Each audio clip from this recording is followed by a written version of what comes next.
Hello అండి, అందరికీ నమస్తే. ఈరోజు వచ్చేసి పన్నీర్ టిక్కా చేస్తున్నాను. నేను తీసుకున్న క్వాలిటీ వచ్చి ఇది 50 గ్రాములు ఉంటుంది. 100 గ్రాములు ఉంటుందండి. ఇవ్వండి, ఇలా సన్న ముక్కలుగా కట్ చేసి పెట్టేసుకున్నాను.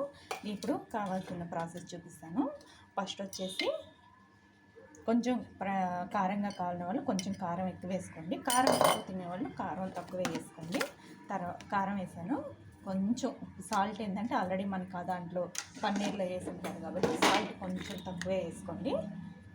కొంచెం పసుపు, తర్వాత వచ్చేసి ధనియాల పొడి, కొంచెం ఒక 2 స్పూన్స్ శనగల పొడి, తర్వాత వచ్చి అల్లం వెల్లుల్లి పేస్ట్, గరం మసాలా పొడి,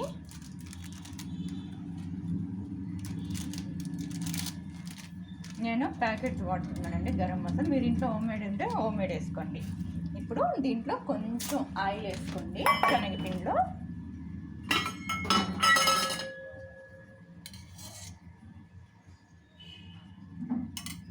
నేను మామూలు ఆయిలే ఇచ్చేసాను. ఇప్పుడు మొత్తం మిక్స్ చేసుకుందాం. మర్చిపోయాను, దీంట్లో పెరుగు కూడా పెరుగు ఇంకా వచ్చి పెరుగు మొత్తం ఆయిల్ అన్నీ కలిపాను కదా. ఇప్పుడు మొత్తం మిక్స్ చేసేద్దాం. ఇంకా వాటర్ కూడా వేయాల్సిన అవసరం లేదు.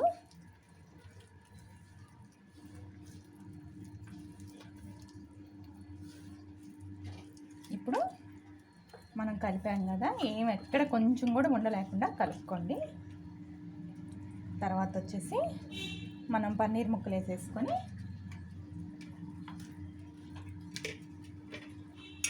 ఇలా ఒక్కొక్కటి క్యాప్సికమ్ కూడా నేను కట్ చేసి మళ్ళీ పెట్టేటప్పుడు చూపిస్తాను. లాస్ట్న క్యాప్సికమ్ కూడా ఇవ్వండి, ఇలా మొత్తం మిక్స్ చేసేసుకొని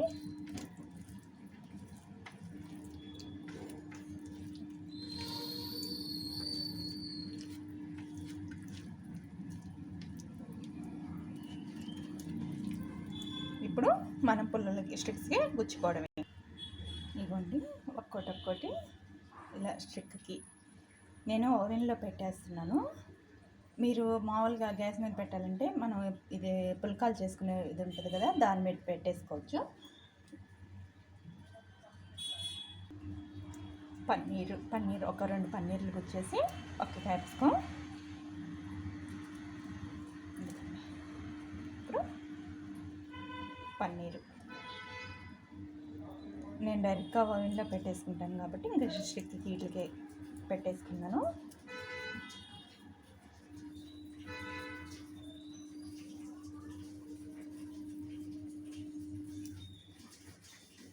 ఇదిగోండి, ఇలా స్టిక్స్ ఇంకా మనం ఓవెన్లో పెట్టుకొని 10 to 15 minutes ఉంచుకుంటే చాలు. ఇంకా తందూరి అనేది రెడీ అయిపోతుంది.